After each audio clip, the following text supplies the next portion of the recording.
which was the goal, is just make it simple, make it reliable, and make it light. And I'd like to think we've done that pretty well. Off-Gassing, a scuba podcast with host Nick Hogel.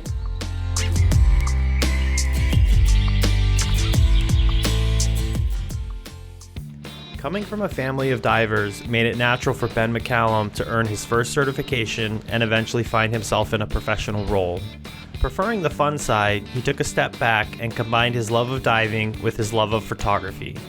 With a background as a commercial photographer, he applied his unique skill set to capturing moments underwater. This passion led Ben to establish Molausk and create the Quadball Lite, a strong, lightweight, and compact action camera dive handle designed and built in Australia. The importance of lighting, his love of liveaboards, getting the shot right the first time, progression with underwater photography, and much more. Please enjoy.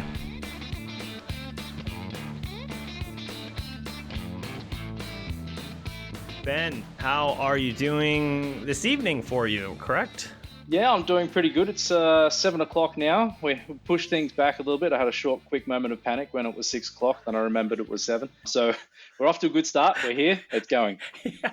No, I appreciate us or you throwing it back just because, I had like a last minute, it was a follow-up doctor's appointment. Nothing too crazy. I just had some kind of getting up there in age. So I'm trying to be a little bit responsible. So I had some blood tests and everything just to make sure everything is ticking and talking correctly. So, and then they were just going over everything with me. So, but no, I appreciate you coming on to the podcast, and I'll throw out my first question, man. Tell me how and why you became certified. Tell me about that first breath underwater. A lot of the stories I've heard from a lot of the people on here, they've had a great moment where they've gone on a holiday and they've thought, oh, this is great, I'll give it a go. I didn't have that at all. I just had family that was already doing it. Okay. So I'm the youngest of 3. So I've got 2 older brothers and my dad who are all certified.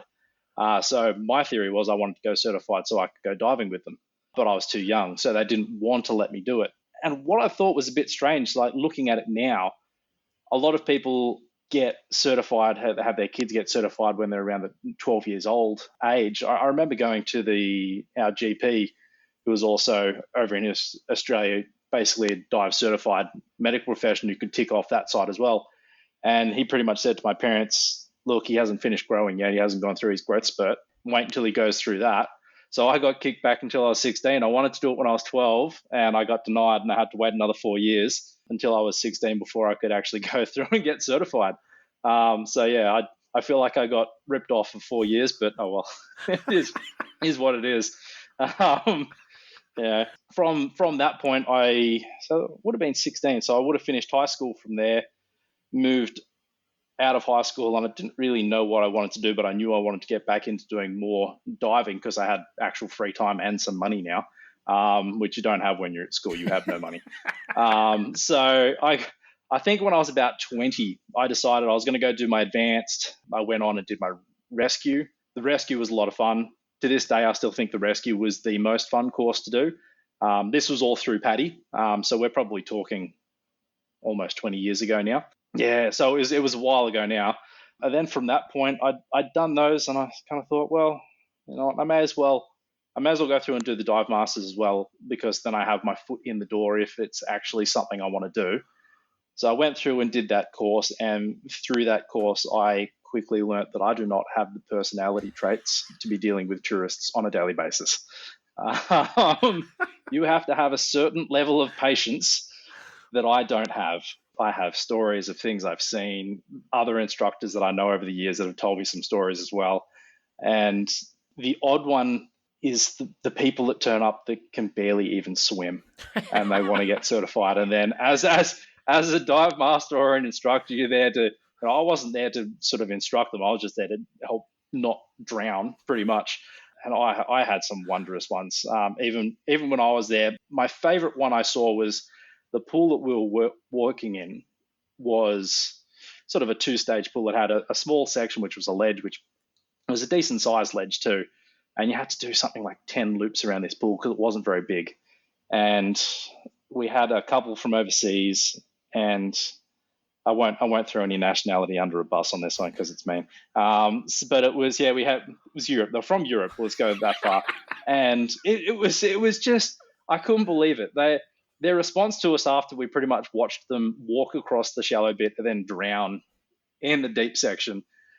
And we had to walk over them and say, "Oh, sorry guys, I don't think you can do this. You can't swim." And they looked at us with all seriousness in their eyes and they said, "We can, just not in the deep end."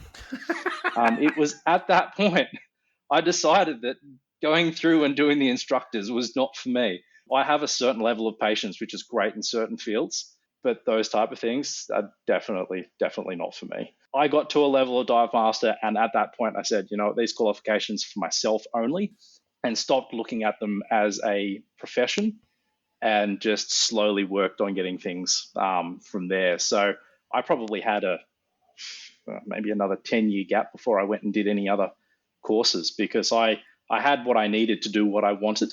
And it wasn't until I went on a few sort of longer liveaboards, which I heard you talking about the other day. You've actually got to book yourself in and go do one. Yeah. It wasn't until I went out on that I really decided that I needed to do my nitrox and my self-reliant, because I obviously enjoy doing photography. So I had been, up until that point, probably doing it a little bit underprepared than I should have been. But after I did those courses, I did definitely learn a few things and put a few things in place to make sure I was being a bit safer than I probably previously should have been. Oh yeah, no, I know exactly what that's all about, because and to be honest, I've actually never taken a self-reliant or solo course, but I've definitely had my fair share of solo self-reliant dives, and it really wasn't even until I started kind of getting into the technical side that I really started to see, like, yeah, I probably shouldn't have been doing that, or I could have been a lot safer going about that.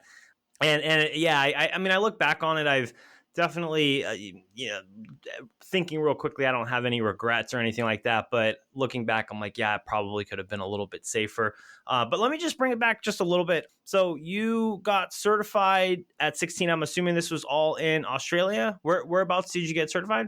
This is all in Australia. So I've pretty much dived exclusively in Australia.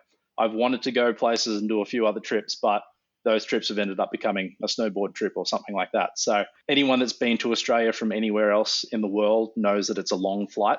So unfortunately, every flight from us to go anywhere is a long flight. So pretty much all of my diving was done in Australia, mostly between anywhere Sydney all the way up to far north Queensland and the Great Barrier Reef. So it's been predominantly in Australia, and I haven't really dabbled too much into the real cold stuff.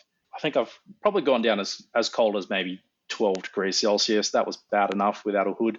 I learnt my lessons and went and bought a hood after that one. There's a lot of the little things that until you're miserable, you don't think about it. Yeah. After you're miserable once or twice, you start to go, okay, I need to fix this. Yeah. So everyone needs to go through their misery. Yeah, you've got to go through your misery dive to realize what it is that you need. If you don't go through the misery dive, you don't have a respect for the stuff which you've just been given. You have to suffer a little bit to appreciate what you've got. Yeah, no, for sure.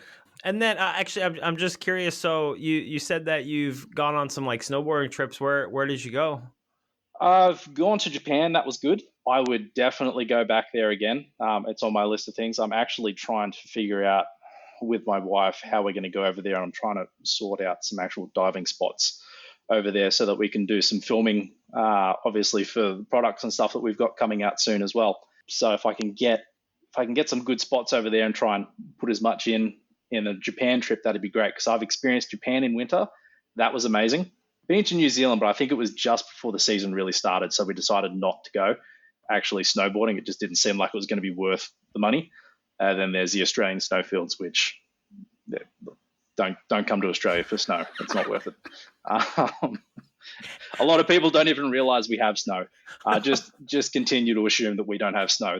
Our snowfields are pretty bad. So funny story. I used to snowboard a lot all through my 20s, and I did seasons in Vail, Colorado, And we would have a lot of people from Australia that would move there and work for the season. And then I want to say when that season ended, the Australian season would kick off. And I think I can't remember the name of the mountain, but like I even want to say I applied for a couple jobs there just because I was like, oh, Australia would be awesome to head out there. Because yeah, we would have a huge Australian presence in Colorado. So I'd always hear about it and I was like, oh, I got to make it down there, but never did. But yeah, it's been, and the Japan snowboarding, I've seen footage just from ever, but they get massive amounts of snow. Like usually whenever I see footage from there, it's just huge amounts of powder, whatever. I don't know what they're calling it these days. That's what you used to call it, powder. Go get some turns. Yeah. Oh, look, we're probably a similar sort of age, so I'm going to assume we're working with the same dialogues here. So I guess just tell me a little bit about the diving in Australia. I mean, obviously it's pretty world renowned, but tell me a little bit more about it.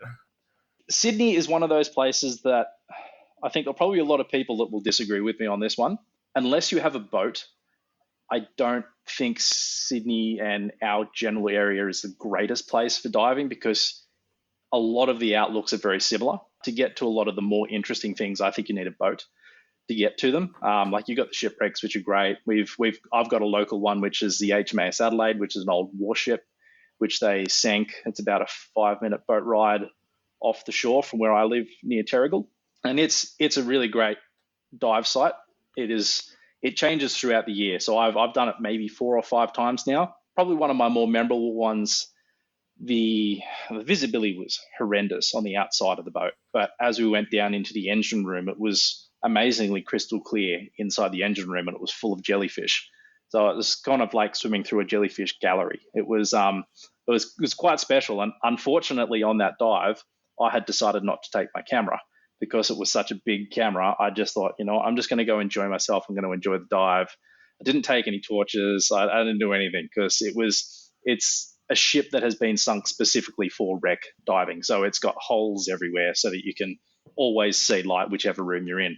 And to this day, I kind of sort of wish I'd taken the camera, which is one of the reasons why I pretty much universally take a GoPro with me or an action camera of some form on every dive. I don't have to take a light, but I need to take something so that if something swims past, you can at least grab a fleeting memory of what you've seen, so you can look back and go, well, that blur there, that was a jellyfish. Just believe me, and you can, you've got something to look back on and reminisce about. But so that's sort of the area around where I'm at. I generally don't do a great deal of boat dives because, as much as I love diving, I get seasick like you wouldn't believe. Oh. It is the cruelest mistress you've ever found. I love diving, get seasick. They never go together. If it's more than a 15-minute boat ride, I just have to buckle in and just be the first person off the boat, or I'm going to turn green. So anyone else out there that's listening to this, even if you get seasick, don't let that stop you from diving, because once you jump in the water, you feel good again. And then you've got 45 minutes to an hour of feeling good. Then that last 5 minutes, if you're doing your safety stop, you can start to consider, okay, I'm going to feel sick again in another 5 minutes. But that you have a really good hour. So, it's not too bad. You just have to battle through. Anyway, going back to the coastline that we have, I've done a few liveaboards up on the Barrier Reef, and you get what you pay for with a lot of those boats. The cheaper, more backpacker approach ones, they're great if you want guided dives or you want a lot more restrictions on your diving. And they're probably maybe a two-night liveaboard. So if you're just sort of dabbling your feet into it, you can jump on one of those, and they don't go out particularly far. Like it's still far, but they're not like the expensive ones. So the more expensive liveaboards that you jump on will be up to 7 days or 7 nights. I can't remember. A long time. And they will actually go out past the continental shelf of Australia out into the Coral Sea. And those dives are amazing. You've got these basically shelves of coral which are coming out of, I think it's something like 2 kilometers worth of depth. It's just this giant column of coral that just comes out. So you'll need to be probably an advanced diver book into those because you're starting to get to a risk if you don't pay attention to your depth. You could quite easily go deeper than you intend to, but they're also a really, really good spot if you take the first half of those boats. They're more expensive for a reason, that you get a little bit more leeway to go out and explore with an open deck on the boat, where an open deck, say we're parked here for the next 4 hours. You can jump in now, you can jump in an hour's time. We don't mind. You can have 2 dives if you want.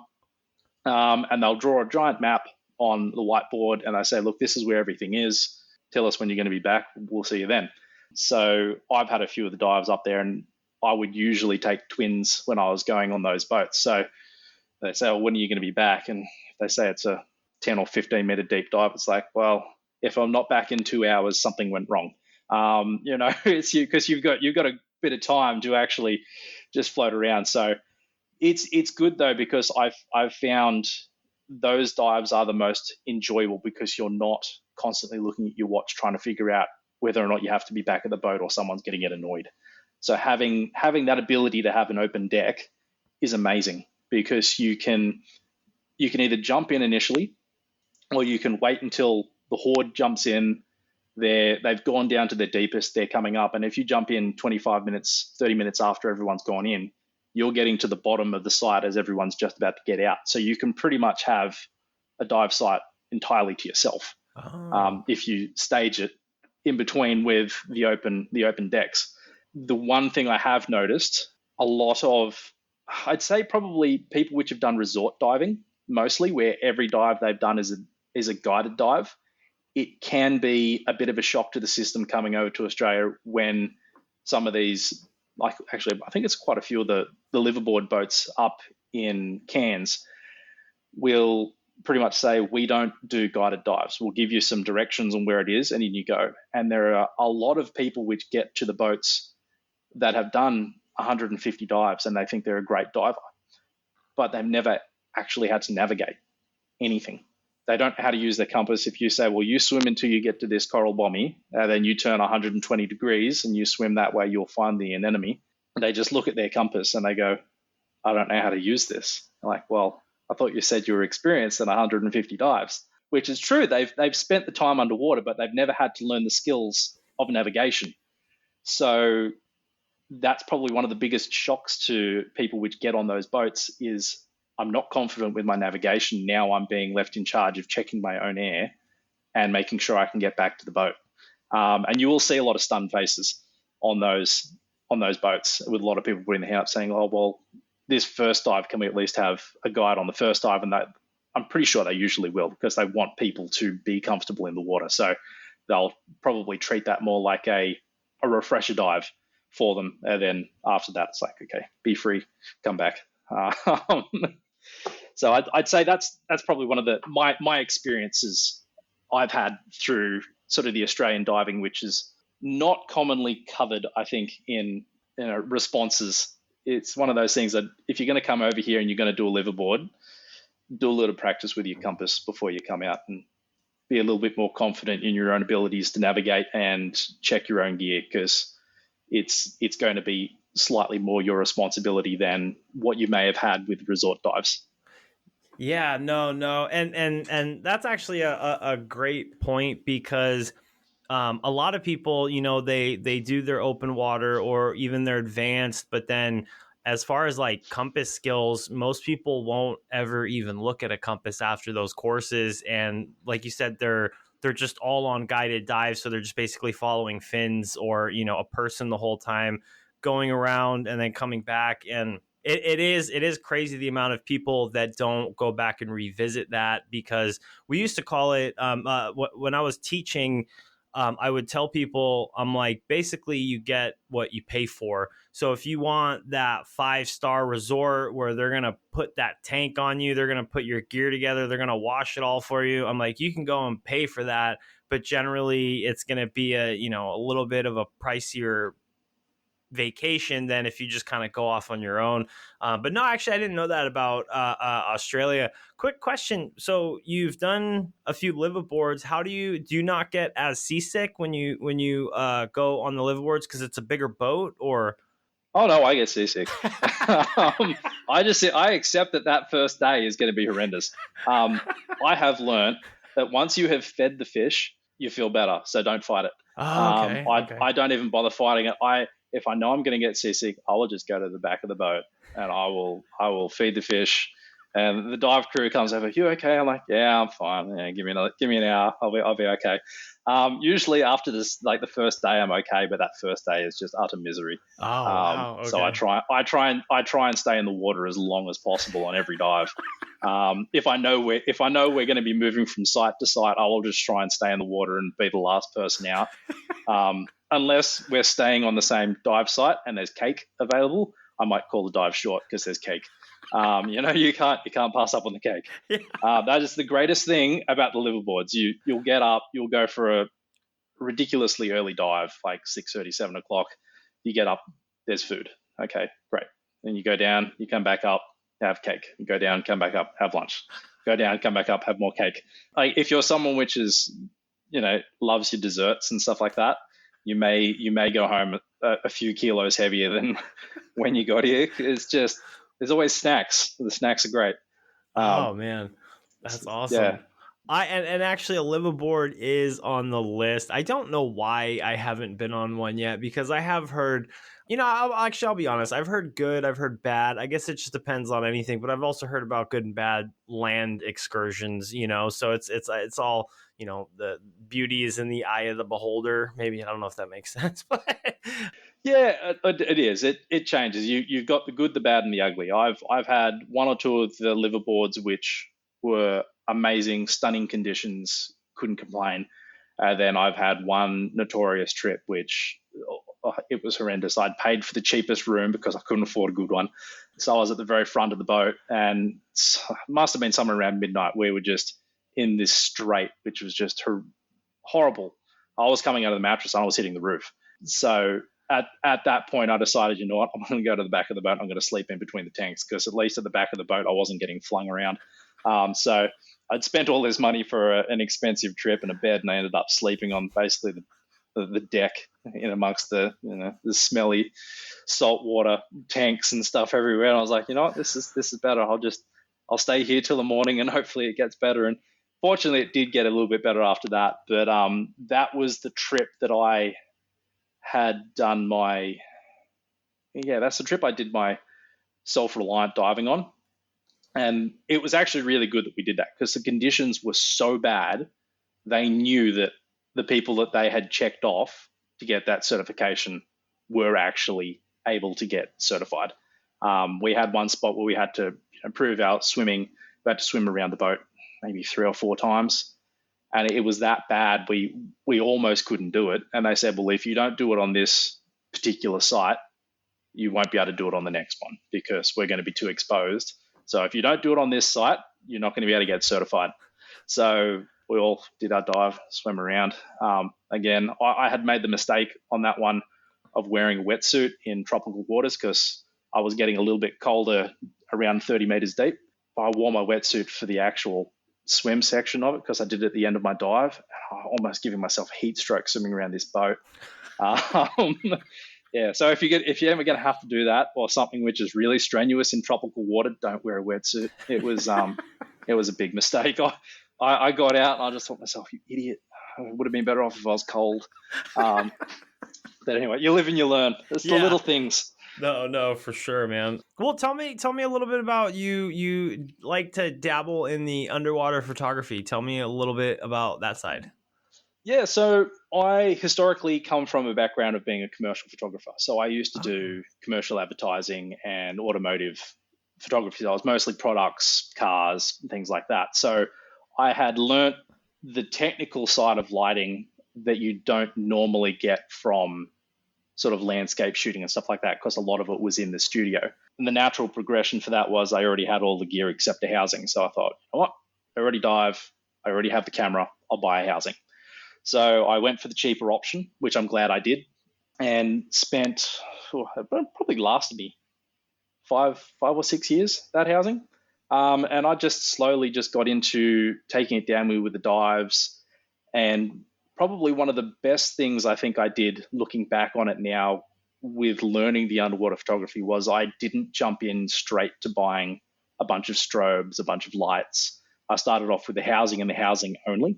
From that point, I ended up buying a single strobe. I used that for about a year. From that point, I decided if one's good, two's better. So I bought a second strobe. And by that point, once you have anyone that hasn't gone down the avenue of using an SLR camera or one of the mirrorlesses, any of the larger cameras in their housing, it's heavy enough before you start adding the lights. But once you start adding the strobes, you get to a point where you're effectively carrying around a bag of cement. So the more stuff you add on, just the heavier it is to drag around. It's not physically heavy in a sense that you can't lift it. It's more like they kind of act like a bit of a parachute. So when you're swimming longer distances, you've just got that constant drag with you. So that was probably one of the things I'm glad I didn't jump straight into getting all of these lights. I had time to just get used to using the camera on its own, and then just slowly building on top of that.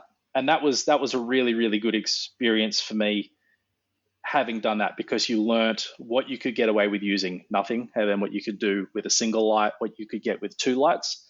I think if someone wants to jump straight in and they're going to buy 2 or 3 strobes, or if they're doing video, they're going to get 3 lights and attached to their camera, and they don't have the knowledge of how light works initially, they're probably just going to over light almost everything that they get to, and it's just going to be flooded with lights. It's going to be flat. There's going to be too much going on, and they're probably going to hinder themselves from being able to learn the progression of adding individual lights, because they'll have 3 lights and they go, I have 3, I want to use 3, I'll turn them all on. And that can be sort of counterproductive to a good photo. Sometimes you can get away. The usual saying is less is more.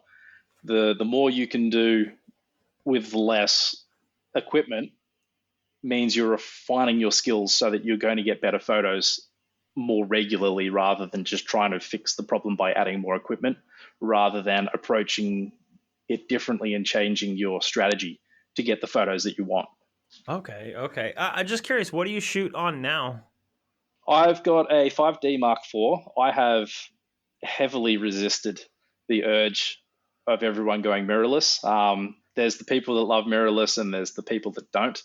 I'm not against the mirrorless cameras. I do think they're amazing, but I personally like being able to see what I'm looking at through the viewfinder rather than through a digital screen. And the battery life that I've had on my camera, because it's not always running a screen, is amazing. I haven't physically used any of the mirrorless, because the other thing Canon has done recently, well, it's probably a few years ago, they've started to change the lens mount for their cameras. So anyone that's using the older style EF mounts that I have, you already have a catalog of lenses. And now that they've created the mirrorless lenses, they've changed the mount. So if you want to use your old lenses on the new camera, you have to get an adapter.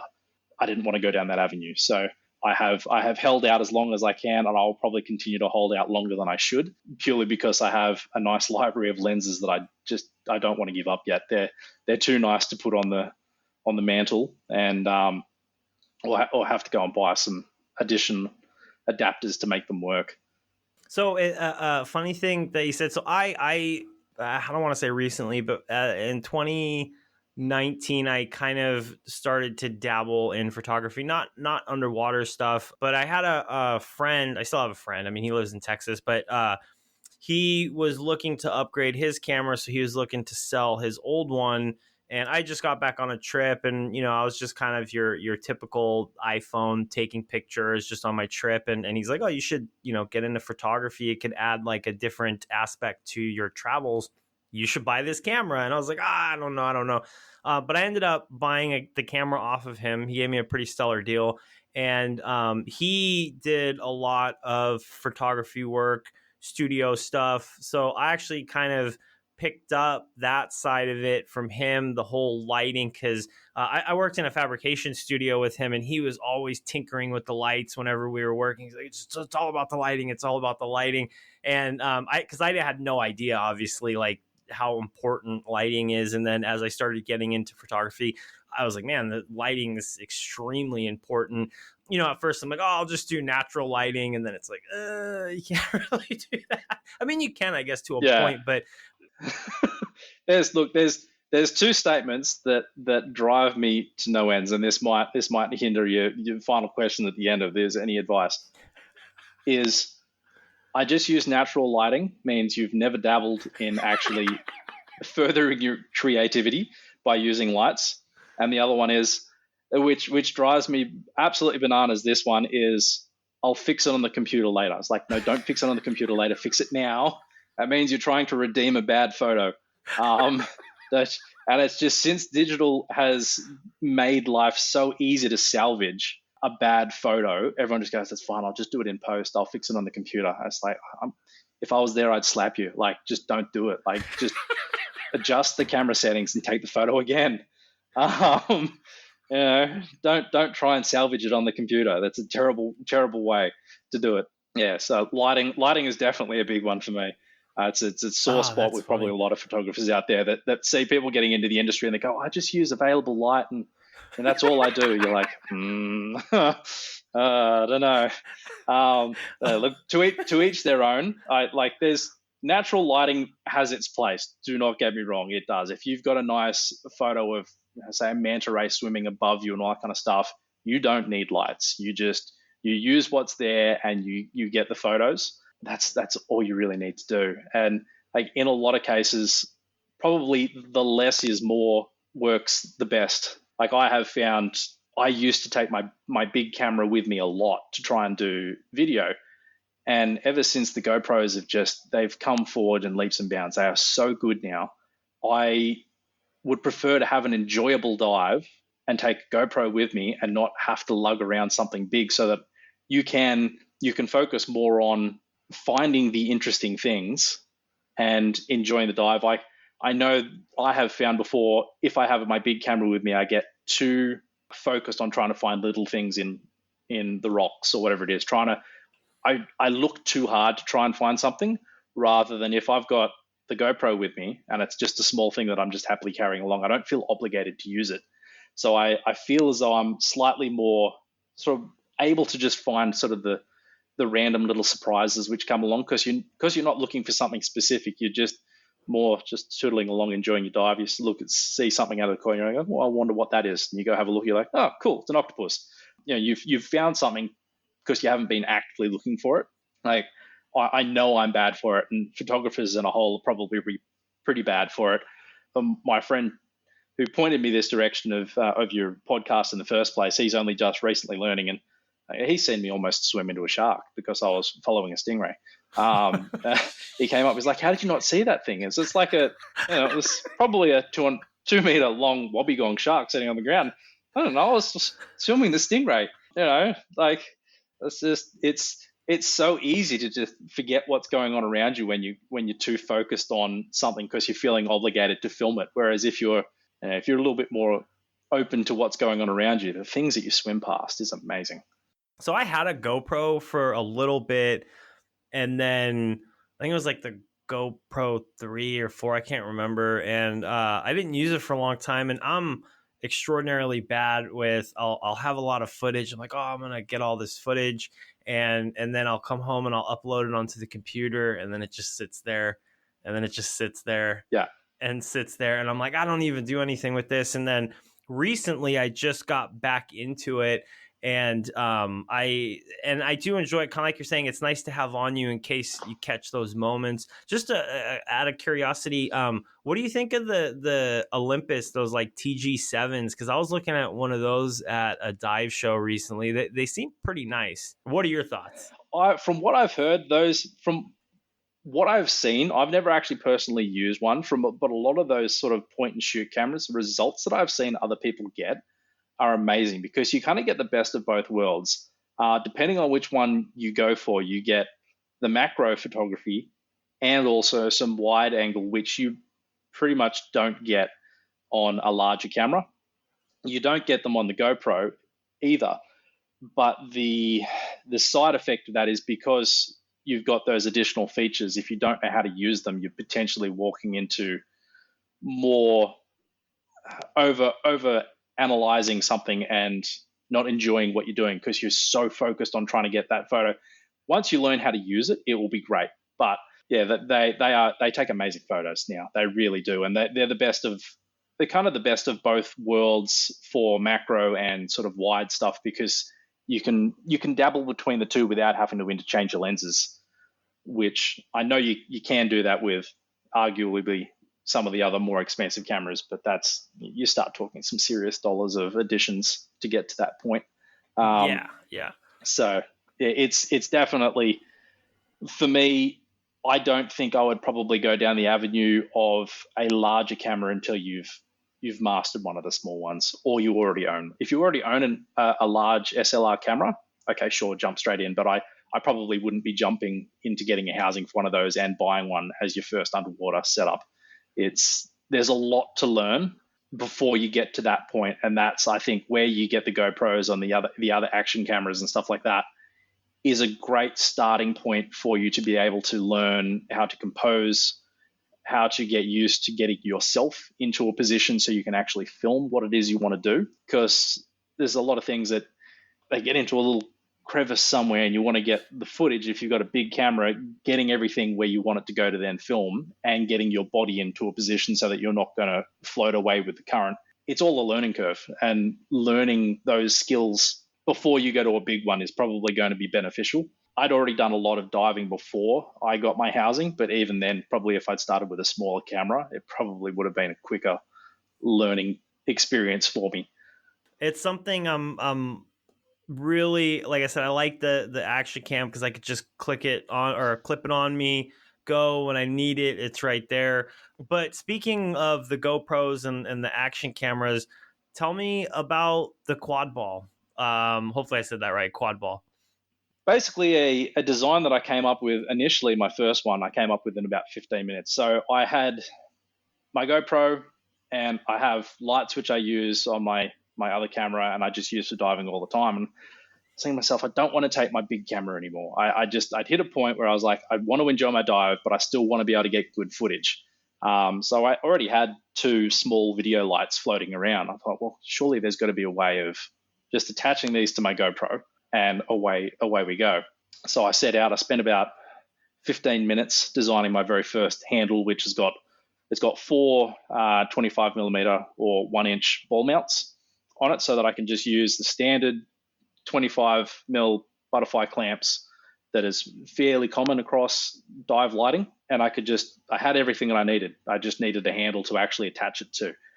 So I made my first one, pushed print on it on the 3D printer, and came back about 14 hours later and took it for a dive, and it worked. And you'll probably be able to see here in the video, like, this is the very first one I had here. It was solid. Like, I didn't put a great deal of thought process into it. I was like, I want lights on my GoPro so I can actually film things but not be carrying something particularly heavy around. This first one that I had wasn't heavy, but it's so solid you could probably kill a rhino if you threw it at it. Like, it's way more solid than it needed to be. So after that dive, like, I hadn't actually intended on turning this into a product at all. I just purely just wanted to be able to use my lights on my GoPro. And a lot of the other stuff that I saw in the markets were all sort of proprietary mounts, and you have to buy their light so that it works with their handle. And I was like, why isn't it just something just really basic and simple out there that you can just clip your stuff in, put your lights on, and away you go?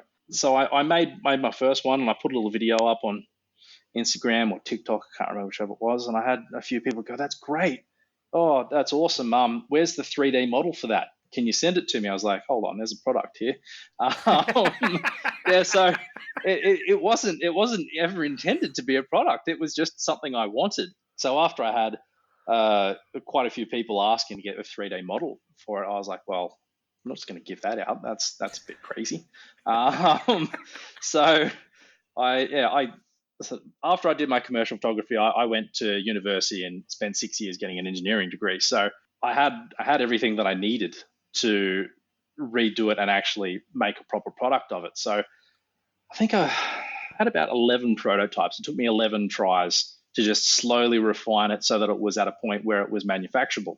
And I've now come to the current model, which is incredibly light. So it uses just the little the quick clip system that you get with the GoPros. I can't remember what it's called. The little mount clip. You would have ordered one yesterday. It's just slipping my mind what it's called. The little boot that clips in. Quick clip, I believe. Yeah. So I've refined the model down so that it can now it should be able to handle pretty much any of the GoPros. I'm waiting to see how your DJI, I think you were saying, goes on it as well. There should be no reason why it doesn't work. I just don't personally have one of those. But yeah, we tried to make the product so that it was light and easy to attach whatever you wanted, as long as it uses one of those 25mm ball mounts. So I've used my one. I just attach one of the bungee cords to it to just so it doesn't fall off. I tried to make it as hollow as possible so that it weighs nothing. The drag on it is almost non-existent, and you can attach whatever you want. So I've now used mine with four video lights, probably a little excessive. You don't need four. All I achieved when I used the four, I got really, really good lighting, but I also got a little bit too much attention from a few of the Port Jackson sharks at night. So I turned a few of those off because I think they were getting a little too friendly. My buddy Trent, he was watching, and I had my head stuck deep in rocks, and he was sitting there. He's like, "Yeah, he's gonna get bitten." I knew nothing. I stuck my head out, and there was a shark just right in my face. I was like, did not expect that. So that was a bit of a shock to the system, and then it harassed me for about 15 minutes after that. But yes, since then we've been able to go through. We've created a few little ground stakes. Like this is one of the ones we've got coming in soon, so that you can basically put it on the base of it. So if you're wanting to do a time lapse footage, you can basically just stick it into the sand and it'll stay still. You can do a time lapse, or if you don't want to do a swim past, you can just stick it in the sand and away you go. And I also have a couple of other things, a couple of other mounts which I'm working on at the moment. A few magnetic mounts. So if you're someone that's a wreck diver, you should just be able to get your GoPro and just smack it straight on the side of the ship. It should stick, and you can get all your swim throughs and all that kind of stuff, and you won't have to worry about any tripods or any of that kind of stuff. It's just a small little GoPro handle, doesn't weigh a lot, and you can take it with you wherever you want. As long as you put the correct mounts or whatever you deem appropriate, you can pretty much take it and put it anywhere, which was the goal, is just make it simple, make it reliable, and make it light. And I'd like to think we've done that pretty well. I'm looking forward to seeing what you get up to with yours once you get a chance to jump in the water with it. Yeah. No, I'm actually super excited because I should be able to use it. I'm flying back to the States next. Actually, yeah, wow. On the 22nd, and then I come back here, and then I'm heading to an island in Malaysia, and I'll be there for about 2 weeks. And yeah, I'm gonna have it all prepped. I'm gonna get some lights and get it all hooked up. But the one thing I was gonna say I really do like about it is it's not a big bulky thing, so I feel like it'll pack super easy. That's what one of the things that when I saw it like really appealed to me, is I can carry it in the water, but it's not like this big bulky item, you know, kind of like when you have to pack fins, they're just kind of a pain in the ass because they don't really fit anywhere good. But this, it's like, oh, I could just kind of put it in between some clothes and it's good to go. So I'm pretty excited to use it. Yeah, so it's pretty much a flat pack. I tried to make it as small as possible and tried to make it so, yes, you have access to all the buttons that you need, but we weren't wasting space by making it big. The smaller it can be, because my wife and myself, wherever we travel, we just want to try and get away with taking a single backpack each if we can.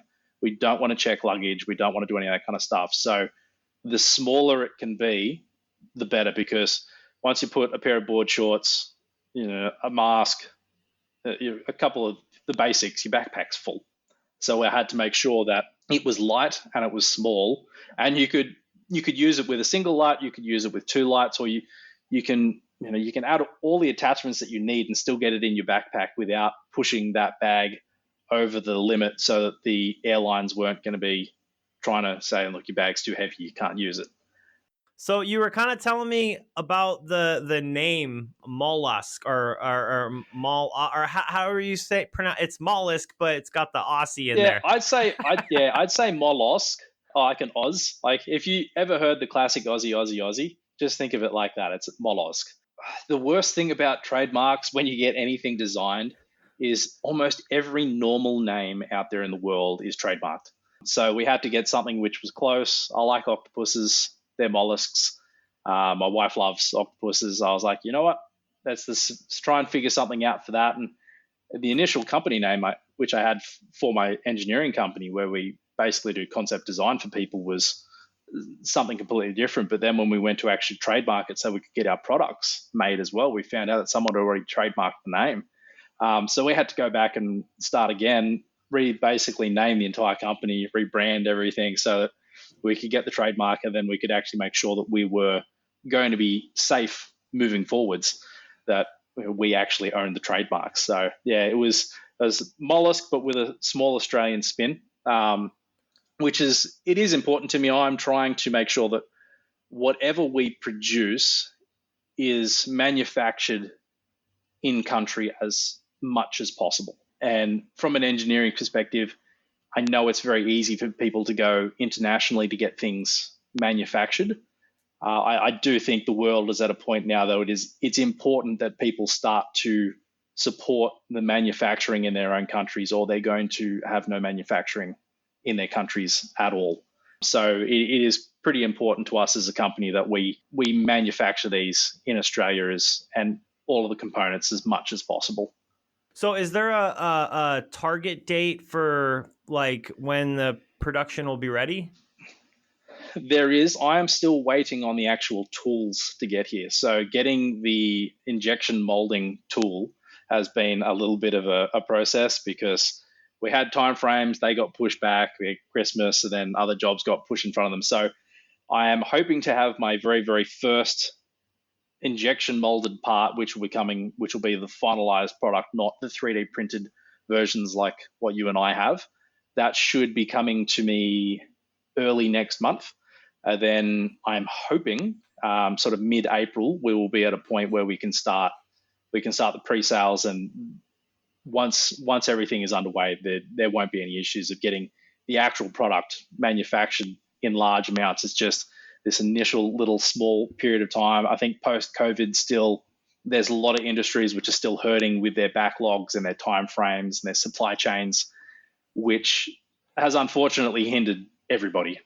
So we've been hit by that as well. But fortunately, once the mold is finished being made, which is quite an intensive process to get an injection mold made, we'll be pretty much throttled down, away we go, and we should be able to produce fairly decent amounts of the product pretty quickly. Awesome. No, I definitely add my name to the list of pre-orders. But no, the supply chain definitely. So the work that I moved out to Malaysia for was semiconductor, and my girlfriend, she was actually the purchasing manager for the company. We both moved out here to work for the same company. And yeah, she had nightmares to deal with. Even like still, it's like never fully recovered. It has not fully recovered yet. And I could just imagine kind of trying to get parts in. Sometimes we would have like a 4-month lead time, and your customers don't really like to hear that. Like, what? And I'm like, yeah, that's where people start saying, "Oh, it'll be there in a month." And you're like, and they know full well they're not even going to make it for another 4. Yeah, we won't be doing that. If it's not ready, we won't be selling it. So yeah, it's I can't stand that personally. There's nothing worse than being promised something and not getting it. So, any future dive plans coming up? If we can get to Japan, I'd like to do Japan this year, but I don't think it's going to happen. There is a place down in South Australia called Ewan's Ponds, which I really want to get to. So it's down near a bunch of the caves and everything like that. I've never done cave diving, but they have Ewan's Ponds is basically where the aquifers come up to the surface. So it's meant to be like 80 meters visibility. It's cold, but it's basically a giant freshwater pond that you get to swim through. And I've wanted to do that for a while. That's probably going to be the one which is going to be new to me. The other one which I really want to do, which is going to take a good chunk of planning, is I think it's the Green Lakes in Austria. It looks amazing. So it's as the glacier melts at the end of the season, it floods the valley. So you're effectively swimming through a terrarium. It looks amazing. But before I can book that one in, I think I'm going to have to look at a dry suit, because it's like glacial water is cold. I don't think I have that in me to suck it up in a 7 mil wetsuit and a hood. That might be like I'm good with cold, but that might push my limits a little bit. No, it's and then 7 mil, man, it's just so thick, it's almost uncomfortable, kind of. And I have 7 mils, but I haven't worn one obviously out here. But yeah, it's dry suits are kind of nice because you can get those really thin ones. Yeah, And yeah, no. Is there any ones you're looking at, or you just know that you yeah. need to start looking into it for that trip? No, I will. I'll need to look at it eventually. Until I know that I'm going to be planning that trip, it'll probably just sit on the sideline. I like getting wet when I go for a dive. I'm kind of a little bit anti dry suit. I know people love them and they go, it's great. I come out and I'm dry. I'm like, half the reason why I go in for a dive is so I'm in the water. I kind of feel like I'd be cheating if I didn't come out and I was just totally dry. It doesn't seem like it's worth it in the environment that I'm in anyway. It's never that cold that you can't stay warm in a normal wetsuit. If I was any further south, I'd probably change my tune, but I don't live there, so I'm gonna continue to push the fact that my old wetsuit is good. I think I'm at a point now where at any day now I'm gonna go to put my leg through my wetsuit and it's just gonna rip off. I need a new one, but it's done me so well for so long and I'm still warm. But yeah, it's days are numbered. At that point, I might reassess. So I remember when I got my first dry suit. I was doing a lot of work in Texas. I worked we have a big lake in Texas, and I worked for a dock company. So we would do a lot of random stuff underwater. And my biggest push was, it does, like, a 7 mil would keep you warm while you were in the water. It's a little cold for a moment. The biggest thing was when we had to get out of the water and change in between, like, we'd have to hop on the boat and then change as the boat is moving, and you catch that breeze, man. Oh, I would just die. And I was like, I just need to get a dry suit. And so that is kind of nice. Then you just like de-gown or take the suit off and boom, you're just dry. And it's like, okay, I'm good to go. Pack the dry suit away, on to the next job. But yeah. So my final question I'd like to ask you is, I was thinking of one other one, but then we started speaking about photography a little bit. So I am somebody that is new to diving. I don't really have any photography skills, and you were kind of explaining some, kind of start small and work your way bigger. But what advice could you give to somebody that wants to get into photography? Maybe they don't have a setup. Are you saying go for the GoPro, the smaller ones, the TG7? Don't just go out and spend, $10K on a whole new setup. Yeah, I'd say start small. If you already have a camera which you own and there is a housing for it, by all means look at doing that. But I would say avoid jumping in and buying all of the accessories, the lights, the strobes, and that kind of stuff until you get your head around using your camera underwater, because it is a completely different experience. Even just changing the settings on your camera is a bit of a process, because a lot of the time you can't see what the button is as easily. So if you don't know your camera very well, sometimes it can be difficult to navigate through your camera. But if someone's starting out from very, very scratch and they haven't used cameras at all, the biggest thing you need to do, which has probably been said by everyone, is understand how the three main settings of your camera affect each other, which is the shutter speed or the timing value, the aperture, and the ISO. That little triangle of basically effect on the other settings is the hardest hurdle for everyone to get their head around.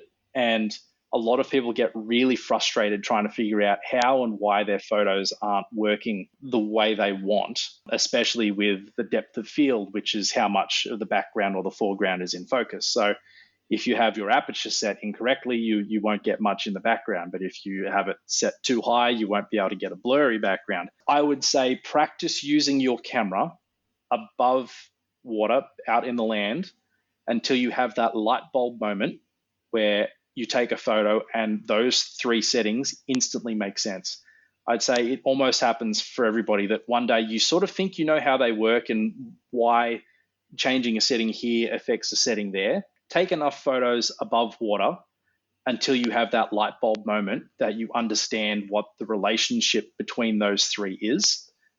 And then your creativity is going to explode, because you know what the camera is going to do and you know the result of of what the changes are that you're doing. So learning that first stage for some people takes several weeks, some people it takes them a day. It's just waiting until you get that light bulb moment of understanding how, again, the aperture, the shutter, and the ISO work together. And once you understand that, your creativity will be so much more than you could possibly get just by using any of the pre-settings that you get on any of the smaller cameras. The settings that you can say, I want a portrait mode, I want a macro mode, or whatever, they are great for you to learn how to compose an image and get it framed really well.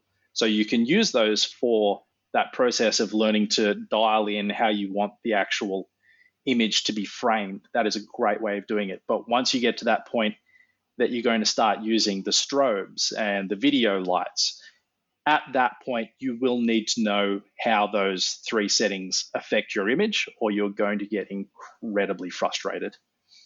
Awesome, man. That is great advice for wet or dry photography. Because I dabble in the dry photography, definitely not the wet, but hopefully that'll change in the future.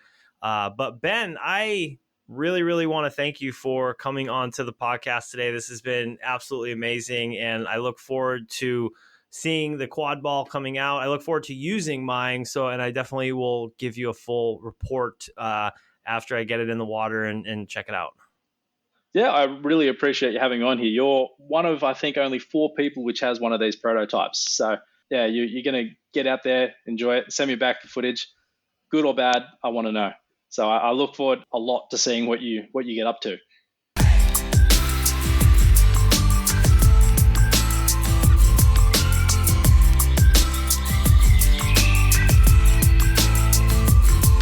Off-gassing, a scuba podcast.